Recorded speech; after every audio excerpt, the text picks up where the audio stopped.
ఏర్పాటు చేయాలి, ఇది కూడా రాదు ఓసీ బిడ్డలకు. కాబట్టి మనల్ని ఏ రకంగా అయితే రాజకీయ పార్టీలు రాజకీయ నాయకులు ఒక తీసివేసినట్టుగా మన ఓసీలంటే అసలు చూసి చూడనట్లు పోతున్నటువంటి ఈ రాజకీయ పార్టీలకు మనం గుణపాఠం చెప్పాల్సిన అవసరం ఉంది. స్టేజ్ మీద ఏ రాజకీయ నాయకుడున్నా ఏమీ అనుకోవద్దు, ఉన్న వాస్తవాలు చెప్తున్నాం. ఈరోజు ఓసీలలో ఐకమత్యం లేదని, ఓసీలు ఓట్లు వేయరని, ఓసీలు ఏ హక్కులకు కొరగాలని చెప్పేసి ఈ రాజకీయ నాయకుల భావన. ఆ భావనను మనం తిరగొట్టాలి, చరిత్రను తిరగరాయాలి. ఈ ప్రపంచంలో అత్యంత విలువైనది ఓటు. ప్రపంచంలో అత్యంత విలువైనది ఓటు. ఈ ఓటు అనే ఆయుధంతో మిగతా వారు రాజకీయ నాయకులను తోలుబొమ్మలాట ఆడిస్తున్నారు. నిజమా కాదా? మరి మనమెందుకు ఈ తోలుబొమ్మలాట ఆడియొద్దో చెప్పండి. ఆడితావా?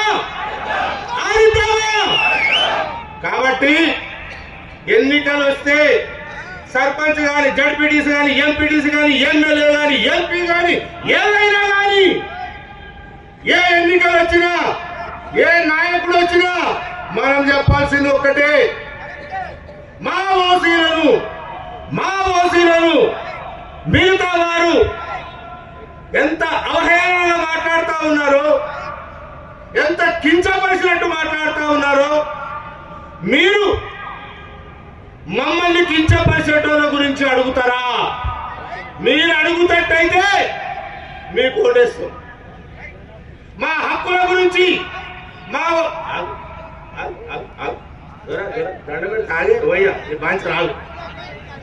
మీరు మా ఓసీలను అవమానాల పాలు చేసినా, మా ఓసీల హక్కుల గురించి మాట్లాడకపోయినా, మా ఓసీల గురించి మీరు అసెంబ్లీలో పార్లమెంట్ లో మాట్లాడతాటైతే మీకు ఓటేస్తాం.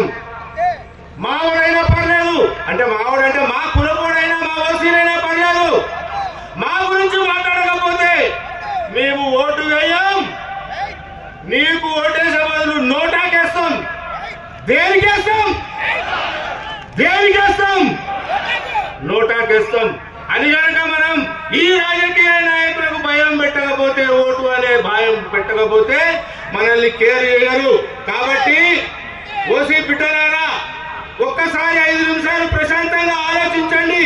వేదిక మీద ఉన్న పెద్ద నాయకులారా, మీరు కూడా ఒకసారి ఆలోచన చేయండి. ఈ రోజు మన ఓసీ సామాజిక వర్గం యొక్క పరిస్థితి ఏ స్టేజ్ లో ఉందో ఒక్కసారి ఆలోచన చేసి, వచ్చే మన తరాల కోసం, మన తాతల తరం అయిపోయింది, తండ్రుల తరం అయిపోయింది, మన తరం అయిపోతుంది, రేపు మన బిడ్డల తరం కూడా అయిపోతుంది. ఇప్పటికైనా నిస్వార్థంగా ప్రతి ఓసీ బిడ్డ ఆలోచన చేయాలి, ప్రతి ఓసీ నాయకుడు ఆలోచన చేయాలి, ప్రతి ఓసీ ప్రజా నాయకుడు ఆలోచన చెయ్యాలి. ఇవాళ ఈ దేశంలో మీరు పుట్టలేదా? ఈ స్వతంత్ర ఉద్యమంలో మా ఓసీలు లేరా? తెలంగాణ సాయుధ పోరాటంలో లేరా? ఏ ఆంధ్రాలో లేరా? ఎందులో లేరు మా ఓసీ బిడ్డలు? ఎందుకు మాకు ఈ వివక్ష? ఇది అడగాలి. ఇది అడిగిన నాడే మన ఓసీ బిడ్డల గురించి ఏ రాజకీయ నాయకుడైనా మాట్లాడతాడనేసి మీ అందరి ముందు, పెద్దల ముందు సవినయంగా మనవి చేస్తా ఉన్నాను. ఇంకా చాలా ఉంది, కడుపు మండుతుంది. ప్రతి ఓసీ బిడ్డ ఆటో నడుపుతుండు, అపార్ట్మెంట్లలో వాచ్మెన్ ఉంటుండు, వ్యవసాయ కూలీలు చేస్తుండు, బార్ షాప్లలో టేబుల్ తుడుస్తుండు, షాపింగ్ మాల్లలో ప్యాకింగ్లు చేస్తుండు. నిజమే కదా మీరు చెప్పండి. సరే, నాకు సమయం లేదు. మా సీనన్న 2 సార్లు వచ్చి నిలబడ్డాడు, క్షమించాలి. ఇంకా మాట్లాడమంటే మాట్లాడతా, కానీ మళ్ళీ హైదరాబాద్